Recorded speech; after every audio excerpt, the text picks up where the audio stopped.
अस्सलामुअलैकुम, मैं हूं एहसान इमाम। आप देख रहे हैं मेरा यूट्यूब चैनल बहरिया टाउन कराची मार्केट अपडेट लेके आज मैं फिर हाजिर हुआ हूं। और बहरिया टाउन कराची में स्पेशली आज जो मैं वीडियो बनाई है वो उनके लिए है जो बहरिया टाउन कराची में इन्वेस्टमेंट करना चाहते हैं स्पेशली, लेकिन एक कन्फ्यूजन का शिकार है। पता ही नहीं चल रहा होता कि बहरिया टाउन कराची की जो आया मार्केट है वो किस रुख पे जाएगी, उसके लिए क्या राइट टाइम है हमारे लिए। तो आज हम इस वीडियो में यही तमाम चीज़ें डिस्कस करेंगे, लेकिन अगर आप समझना चाहते हैं तो ये वीडियो आपने पूरी एंड तक देखनी होगी तो आपको चीज़ें क्लियर होंगी। अदरवाइज अगर आधी स्किप कर देंगे तो चीज़ें आधी आप छोड़ देंगे, फिर समझ नहीं आता, फिर बाद में पूछते हैं कि अब किस तरीके से कहाँ पे इन्वेस्टमेंट करना हमारे लिए बनता है।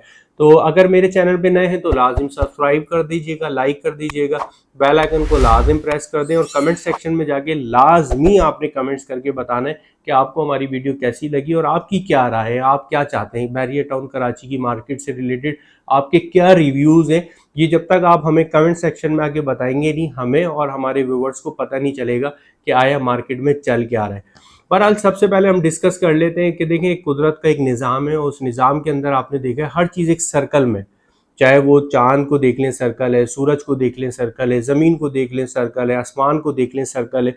ये जो अल्लाह ताला का एक निज़ाम है ना, ये चलता रहता है। एक सर्कल जितनी भी है दुनिया है घूम रही है, चांद सूरज अपना काम कर रहे हैं, हर चीज़ चल रही है। इन्हीं तमाम चीज़ों से हमें एक इजाद मिली है, वो इजाद है क्लॉक। और जो घड़ी है बेसिकली उसमें हमने देखा है जो हम घड़ी का इस्तेमाल कर रहे होते हैं ना, वो हमें सही तरीके से आ नहीं रहा होता, उसमें हम भी शामिल है।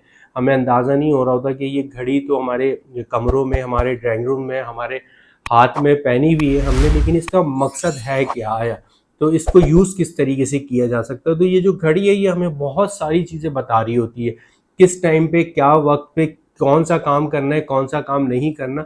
लेकिन जो हमने फ़िलहाल इस्तेमाल रखा हुआ है इस वॉच का वो ये रखा हुआ है, सुबह 9 बजे ऑफिस जाना है, शाम 5 बजे घर आना है, 3 बजे बच्चों ने ट्यूशन जाना है, बस हमने इतना ही इसका काम लिया हुआ है।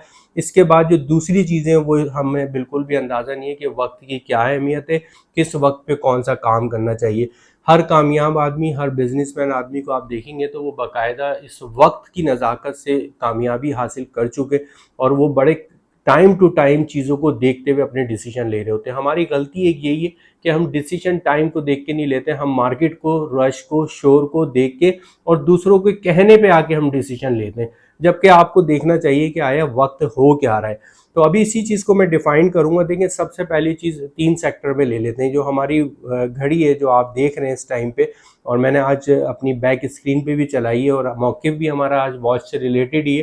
तो आप ये देख रहे हैं ये वक्त रुक तो नहीं रहा, ये चली जा रही है घड़ी ना टक। और वक्त कहते हैं कि हमेशा एक जैसा रहता नहीं है और इस बात में बड़ी हकीकत भी है। लेकिन मैं बहरिया टाउन कराची मार्केट से रिलेटेड इस घड़ी को क्यों जोड़ना चाह रहा हूँ, मैं इसलिए जोड़ना चाह रहा हूँ कि हमें पता होना चाहिए कि हर एक चीज़ का राइट टाइम होता है। वो राइट टाइम किसका कब है और वो वक्त कब घूम के दोबारा कहाँ किस तरफ जाएगा, ये हमारी घड़ी हमें बताएगी। सबसे पहले इसको आप ऐसे ले लें, सुबह के 6 बजे से लेके दोपहर के जो 12 बजे का टाइम है ना, ये बड़ा पीक टाइम होता है किसी भी बाइंग के हवाले से, किसी भी सेलिंग के हवाले से। ये इतना पीक टाइम होता है कि इसके अंदर कोई किसी के लिए ना वक्त ना निकाल रहा होता है और ना ही मार्केट का हमें आइडिया हो रहा होता है। ऑब्वियसली एक सुबह का टाइम होता है, मार्केट में ट्रेड हो रही होती है। जो होलसेल्स मार्केट है आपने देखा भी होगा, ये सुबह का जो 12 बजे तक का वक्त होता है, इसके अंदर रेट भी हाई होते हैं और बायर और सेलर, यानी कि अगर हम ऐसे बात करें सप्लाई एंड डिमांड दोनों जो ना इक्वलिटी पे आके खड़ी भी होती है। ना प्राइस नीचे जा रहे होते हैं और ना प्राइस अप हो रहे होते हैं, बल्कि हमने ये देखा कि सप्लाई अगर कम हो गई इस वक्त में तो रेट्स बाकायदा तौर पे और ऊपर जा रहे होते। तो ये एक बड़ा जो टाइम है ना, ये बड़ा डेंजर टाइम है। इस टाइम पे जो भी आप बाइंग करने खड़े होंगे ना, तो अंडरस्टूड है आपने एक बहुत बड़ा रिस्क लेना होगा, आपको आइडिया नहीं हो पाएगा। और कोई भी आपको इस टाइम ड्यूरेशन में 6 बजे से दोपहर 12 बजे तक के टाइम पे जो भी आप बाइंग कर रहे होंगे ना, तो इस बाइंग का कुछ नहीं कहा जा सकता कि ये दोपहर के टाइम पे ये डाउन हो जाएगा या अप हो जाएगा। तो इसके अंदर तो एक बड़ा रिस्क फैक्टर है। तो सुबह 12 बजे से और शाम 5 बजे तक का जो टाइम होता है, इस टाइम को हम सिल्वर टाइम का नाम दे सकते हैं, सिल्वर डील्स कह सकते हैं। इसके अंदर इसमें होता क्या है, ये जो आपका सेकंड वाला टाइम है ना, इसके अंदर थोड़ा सा मार्केट का प्रेशर डाउन हो जाता है। अब वो डाउन इन दी सेंस के मकसद के इस टाइम पे ऑब्वियसली बायर और सेलर्स दोनों मौजूद होते हैं, सप्लाई भी होती है, डिमांड भी होती है, लेकिन रेट पे नेगोशिएबल हो रहा होता है। प्राइस जो ना एक दूसरे से किए जा रहे होते हैं कि यार ये मुझे चीज़ समझ आ रही है, आप इतने की देंगे अगला कहेगा कि हाँ देनी है या नहीं देनी, क्योंकि उसके बाद टाइम बहुत कम होगा। अगर ये सेकंड हाफ वाला पार्ट अगर वो छोड़ देता है जो भी सेलर है, तो ऑब्वियसली उसके बाद उसको शाम ही मिलनी है, और शाम में उसका क्या रेट मिलना है। आपने एक कहावत सुनी भी हो गई शाम गिर गए दाम। तो ये बड़ी फैक्ट बात है कि वाकई शाम होते ही हमारे जो है प्राइस डाउन हो जाते हैं, क्योंकि उसके बाद हमारे पास वक्त नहीं होता। जो टाइम है इसके अंदर भी एक रिस्क बनता है, जाहिर सी बात है। जो भी आप बाइंग सेलिंग कर रहे हैं वो आप अपने हिसाब से ट्रेड करके मार्केट में चीज उठा रहे। जो सुबह की आपने बाइंग देखी होती है वो दोपहर में आपके जहन में होती है कि यार सुबह इसकी ये मार्केट थी, आज शाम में इसकी ये मार्केट है। अब गोल्डन टाइम कौन सा है बाइंग का? जो गोल्डन टाइम है वो शाम 6 बजे से रात 12 बजे तक वाला गोल्डन टाइम है। ये जो 6 बजे से 12 बजे वाला जो गोल्डन टाइम है ना, इसके अंदर जो लोग बाइंग करते हैं ना, ये मोस्ट जीनियस लोग होते हैं। और जितने कारोबारी लोग हैं ना, वो आप देखिएगा वो हो गई शाम गिर गए दाम वाला जो सिस्टम है ना, वो रात के टाइम निकलते हैं। अक्सर आपने देखा होगा मगरिब की नमाज पढ़ के निकले कभी मस्जिद से बाहर, या ईशा की नमाज पढ़ के बाहर आए, तो किस तरीके से फ्रूट वाले, किस तरीके से सब्जी वाले जोर जोर से चिल्ला रहे होते, हो गई शाम गिर गए दाम। अब ये वो लोग हैं जो सुबह 250 रुपए किलो एक चीज बेच रहे थे। समझ ले सेब आपके 250 रुपए किलो सुबह बेच रहे थे, और ईशा के टाइम पे जब आप नमाज पढ़ के मस्जिद से बाहर आ रहे हैं तो वही सेब आपको 150 रुपए किलो मिल रहे हैं। और आप खुद सोच रहे हैं यार आज सुबह तो मैंने 250 लिए थे, आज ये 150 रुपए किलो क्यों मिल रहे हैं भाई? तो वो 150 किलो इसलिए मिल रहे हैं क्योंकि अब वक्त की बात आ गई ना, टाइम की। सुबह उसके पास बहुत ज्यादा टाइम था, उसको पता था कि यार अभी सुबह है, फिर दोपहर होगी, फिर शाम होगी, लेकिन अब ईशा का टाइम हो गया, रात हो गई, तो उसने कहा मैंने तो चीजें बेचनी। अब हुआ मार्केट के अंदर ये कि सप्लाई तो है लेकिन डिमांड नहीं है। जब डिमांड नहीं है तो ऑब्वियसली रेट डिक्रीज करके जाएगा। इसी तरीके से हम बहरिया की मार्केट को बिल्कुल सेम एज इट इज तरीके से देख रहे होते हैं। अगर आप ये चीज मेरी थोड़ी सी समझ जाए ना, जो मैंने आपको डिफाइन करा, थोड़ा सा वीडियो तो लेंदी हो रही है, अब आप इससे अंदाजा कर ले। मैंने सबसे पहले आपसे बात करी कि अल्लाह ताला का एक निज़ाम है, वो निज़ाम ये है कि हर चीज़ सर्कल में है और सर्कल के साथ हर चीज़ मूव कर रही है। इसी तरीके से जो घड़ी है मेरे पीछे चलती हुई आप देख रहे हैं, ये भी मूव कर रही है, मुस्तकिल चल रही है। तो वक्त कभी भी एक जैसा नहीं रहता। आप जब भी बाइंग करें तो आप कोशिश करें कि उस पोजीशन पर आएं कि आप पहले तो वक्त का तयन कर लें कि आया जिस टाइम पे मैं बाइंग कर रहा हूं वो डे टाइम है, इवनिंग टाइम है या नाइट टाइम है। अगर आपने कोई डे टाइम में इन्वेस्टमेंट करी है तो ऑब्वियसली रिस्क फैक्टर आपका बढ़ गया।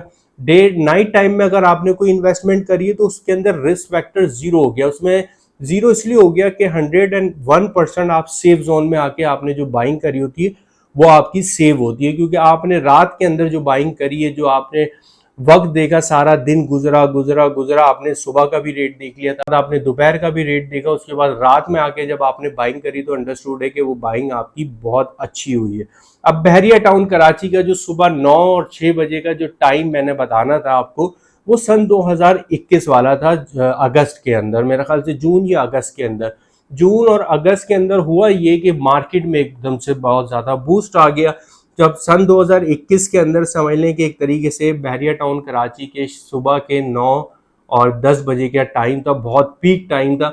उस टाइम पे सप्लाई एंड डिमांड दोनों चीज़ें ऐसी चल रही थी और कोई एक दूसरे से पैसों में बात नहीं कर रहा था। सिर्फ चीज़ें कंफर्म करने की देर होती थी और चीज़ें कंफर्म हो जाती थी, क्योंकि मार्केट इतनी तेज थी, क्योंकि बायर भी सुबह के टाइम आ गया, सेलर भी सुबह के टाइम आ गया। इसी तरीके से थोड़ा सा टाइम गुजरा, गुजरने के बाद दिसंबर का वक्त आया सन 2021 का। समझ लें कि वो टाइम हमारा जो है वो मॉर्निंग की जगह फिर वो आपका इवनिंग टाइम पे आ गया, यानी कि सेकंड हाफ में आ गया। उस टाइम पे मार्केट के अंदर ये हो रहा था कि थोड़ा सा हमें सोपता सा फील हो रहा था, लेकिन मार्केट के अंदर बड़ी प्रोफेशनल वे में जो ना ट्रेड चल रही थी, हर बंदा बाइंग कर रहा था, प्राइस नेगोशिएबल हो रहे थे, मामला चल रहे थे।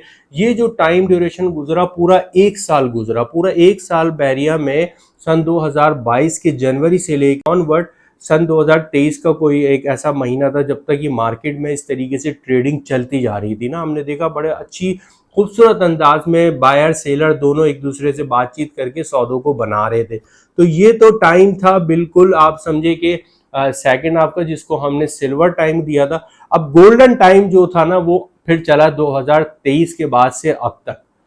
सन 2023 में गोल्डन टाइम जिसको हमने कहा शाम के 6 बजे सन 2023 में, उसके बाद सन 2024 से आज हम सन 2024 के एंड में बैठे, 6 बजे से अब करीब आके आपने मैंने थंबनेल पे देखा जिसमें मैंने मेंशन किया हुआ है कि 10 बज चुके हैं बहरिया टाउन कराची में, सिर्फ 2 घंटे रह गए बाइंग के लिए, सिर्फ 2 घंटे रह गए। अब आप इस चीज को तो अंदाजा करेंगे, फैक्ट को तो नहीं मानेंगे ना कि टाइम चल रहा है, वक्त चल रहा है, चीजें चल रही है, और ये कुदरत का जो निज़ाम है कभी भी एक जैसा नहीं रहता, अच्छे बुरे दिन आते रहते हैं।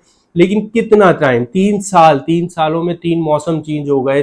अब ये कितना अरसा रहेगा, 3 साल का अरसा ऑलरेडी गुजर चुका है और घड़ी का वक्त चलते चलते अब आके बहरिया टाउन कराची में 10 बज चुके हैं, 2 घंटे रह गए, यानी कि 11 और 12 के बाद तो फिर आपने दोबारा से सोना है, थोड़ा सा थमना है। उसके बाद आप सोचें सुबह के जब 6 बजेंगे 9 बजेंगे तो मार्केट का क्या हाल होगा, ये आपको आइडिया है। उस टाइम पे बाइंग बनती है या नहीं बनती, ये कमेंट्स करके आप मुझे बताइएगा, या बाइंग अभी बनती है। बाइंग इस टाइम पे जो भी आप कर रहे हैं ये बहुत ही गोल्डन चांस है, बहुत ही जबरदस्त चांस है। देखिए रेट डिक्रीज करने होते हो जाते हैं, अभी कोई रेट ना डिक्रीज हो रहे ना कुछ हो रहे, एक जगह पे स्टेबल हुए हुए, और स्टेबल भी ऐसे हुए हुए कि मकसद अगर कोई चांस डील की सूरत में उन डील्स को लेने जा रहे हैं तो वो डील्स भी मैच्योर हो रही हैं। तो आपके लिए एक बड़ा गोल्डन चांस है। मैंने थोड़ा सा लेंदी करा इस मामले को समझाने के लिए, लेकिन मैं समझता हूँ कि आपकी चीज समझ आई होगी कि ये वक्त जो है ना ये आपको बताता है कि क्या वक्त है, किस टाइम पे बाइंग किस तरीके से होनी चाहिए। जो वक्त था बहरिया टाउन कराची के डाउनफॉल का वो अल्टीमेटली गुजर चुका है, कुछ टाइम रह गया है जिसके अंदर अगर आप चाहते हैं बाइंग करना तो बिल्कुल करें। अगर आपने ये 2 घंटे जाया कर दिए और फिर सुबह 6 बजे या 9 बजे आप बाइंग करने आए बहरिया टाउन कराची में, तो ये समझें कि एक भारी नुकसान फिर एक दफा आप उठाएंगे, और ऐसा ही होगा। अभी कोई भी बाइंग नहीं कर रहा, मुझे पता है, जिसको कोई चीज बताओ वो लेना नहीं चाहता, लेकिन जिस टाइम पे मार्केट अच्छी होगी, जैसे अभी पिछले 1 हफ्ते पहले आपने देखा मार्केट में तेजी आई, एकदम से बायर आ गए, सेलर भी आ गया, बायर भी आ गया, सेलर की तादाद कम होने लगी, बायर की ज्यादा होने लगी, मार्केट शूट होने लगी। अल्टीमेटली अभी भी यही होगा। तो आपको उस चीज से आगाही देने के लिए मैं आपको ये बात बता रहा हूँ और बड़ा ऑनेस्ट मशवरा दे रहा हूँ कि आप आज की डेट में आराम से बाइंग कर सकते हैं और ये आपके लिए सेफ जोन है। उम्मीद करता हूँ मेरी वीडियो पसंद आई होगी, लंबी तो बहुत हो गई, फिर इंशाल्लाह हाजिर होऊंगा एक नए मैसेज के साथ। इजाजत चाहता हूँ, अस्सलाम वालेकुम।